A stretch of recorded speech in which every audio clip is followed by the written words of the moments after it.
পরীক্ষার হলে ছেঁড়া ওএমআর শিট দেওয়ার অভিযোগ নিট পরীক্ষার্থীর। হাইকোর্টের দ্বারস্থ বিচারপতি জয় সেনগুপ্তর নির্দেশ, অরিজিনাল ওএমআর শিট এবং সিসিটিভি ফুটেজ 1 বছরের জন্য সংরক্ষণ করতে হবে। তবে বিচারপতি সেনগুপ্তের পর্যবেক্ষণ পুনরায় ওই পরীক্ষা নিয়ে সুপ্রিম কোর্টের নির্দেশ রয়েছে। এই অবস্থায় হাইকোর্ট কোনো নির্দেশ দেবে না। মামলাকারী প্রয়োজন মনে করলে শনিবার শীর্ষ আদালতে যেতে পারেন, কারণ রবিবার 23শে জুন সুপ্রিম কোর্টের নির্দেশে গ্রেস নাম্বার পেয়েছেন এমন 1563 জন পরীক্ষার্থীর পুনরায় পরীক্ষা নেওয়া হচ্ছে। হাইকোর্টের পর্যবেক্ষণ, পরীক্ষা কেন্দ্রে মামলাকারীর তথা পরীক্ষার্থীর সময় নষ্ট করা হয়েছে, এ নিয়ে কোনো সন্দেহ নেই। এতে তিনি ক্ষতিগ্রস্ত হয়েছেন বলে আদালত মনে করছে। মামলাকারী এমবিবিএস কোর্সের নিট পরীক্ষার্থী। পরীক্ষার হলে তাকে ছেঁড়া ওএমআর শিট দেওয়া হয়েছে বলে অভিযোগ। এ নিয়ে পরীক্ষার হলে অভিযোগ জানানো হয়, তারপরে নির্দেশের জন্য 1.5 ঘন্টা অপেক্ষা করতে হয়। শেষমেশ অল্প সময়ের মধ্যে পরীক্ষা শেষ করেন মামলাকারী, তাই আবার পরীক্ষা নেবার আর্জি জানানো হয়েছে। সংশ্লিষ্ট কর্তৃপক্ষ ওই আবেদন মঞ্জুর না করায় আদালতে দ্বারস্থ হয়েছেন পরীক্ষার্থী। এনটিএর তরফে দাবি করা হয় ওই ওএমআর শিট স্ক্যান করে দেওয়া হয়েছিল, ছেঁড়া ওএমআর শিট দেওয়া হয়নি। ওপরের অংশটি ক্ষতিগ্রস্ত ছিল। পরীক্ষার্থী অভিযোগ জানালে তাকে ওই ওএমআর শিটে পরীক্ষা দিতে বলা হয়েছে। কয়েক মিনিট সময় নষ্ট হয়েছে।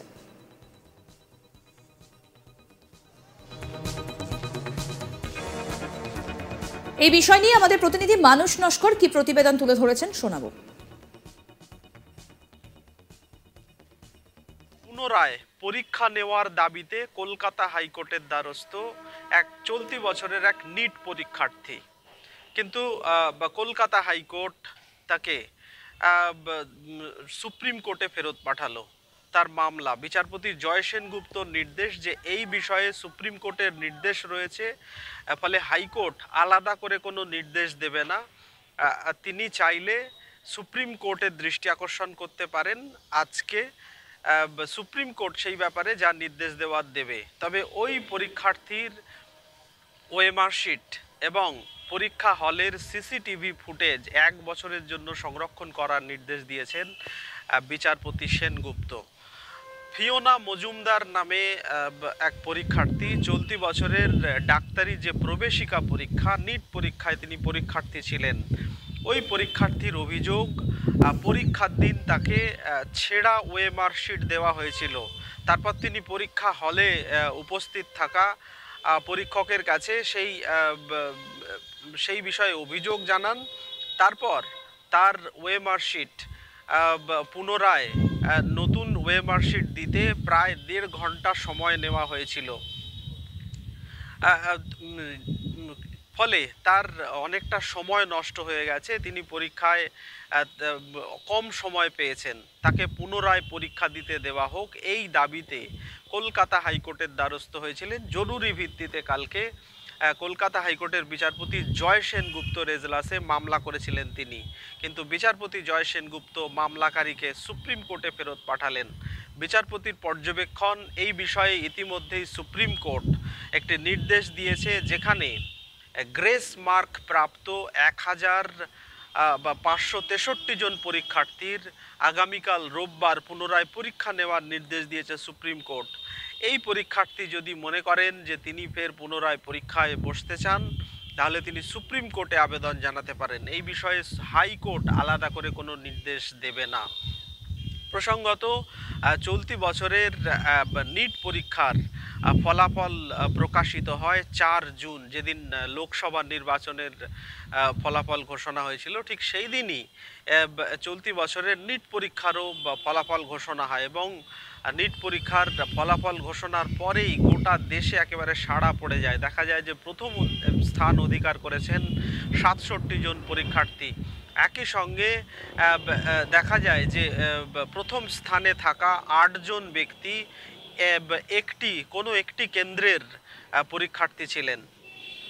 একই সঙ্গে নিট পরীক্ষায় 719, 717 এইরকম নম্বর পেতে দেখা গেছে পরীক্ষার্থীদের।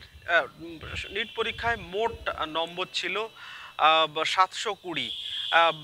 180টি প্রশ্নের উত্তর দিতে হয়, 4 নম্বর করে থাকে পরীক্ষার্থীদের।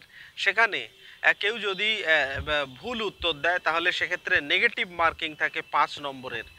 সব মিলিয়ে যখন পরীক্ষার ফলাফল প্রকাশিত হয় দেখা যায় কেউ 417, কেউ কেউ 717, কেউ 719 এই ধরনের নম্বর পেয়েছে, যার ফলে বেকায়দায় পড়ে যায় নিট, ন্যাশনাল টেস্টিং এজেন্সি, পরীক্ষা যারা নিয়ামক সংস্থা যারা এই পরীক্ষা নিয়েছিল। যদিও তাদের তরফে যুক্তি ছিল যে একাধিক পরীক্ষার্থী ওই দিন পরীক্ষার দিন হলে ঢোকার সময় তারা বেশ কিছুটা দেরি করেছিল।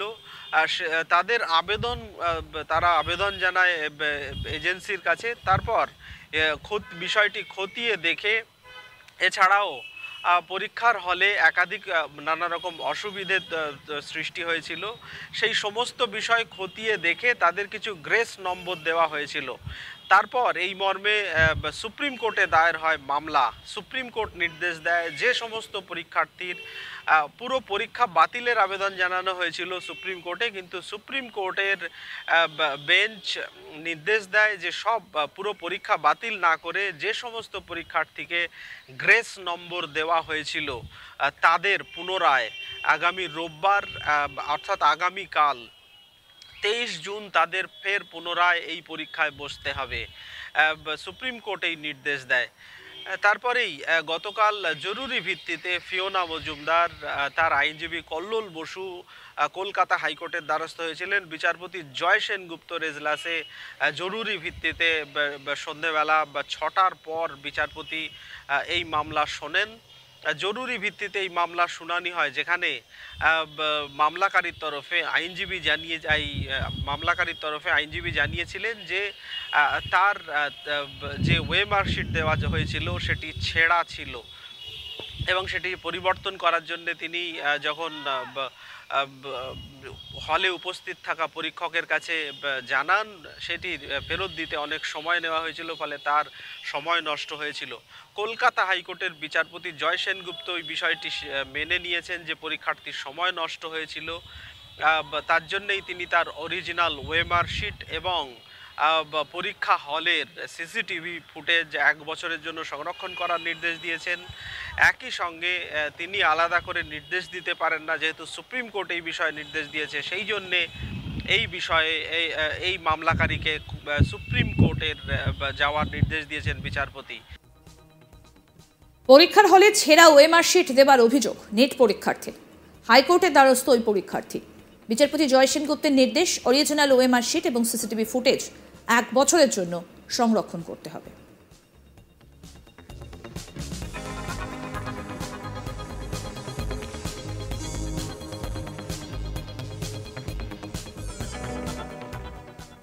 আরও আপডেট পেতে দেখতে থাকুন আজ তাক বাংলার ইউটিউব চ্যানেল, সাবস্ক্রাইব করুন।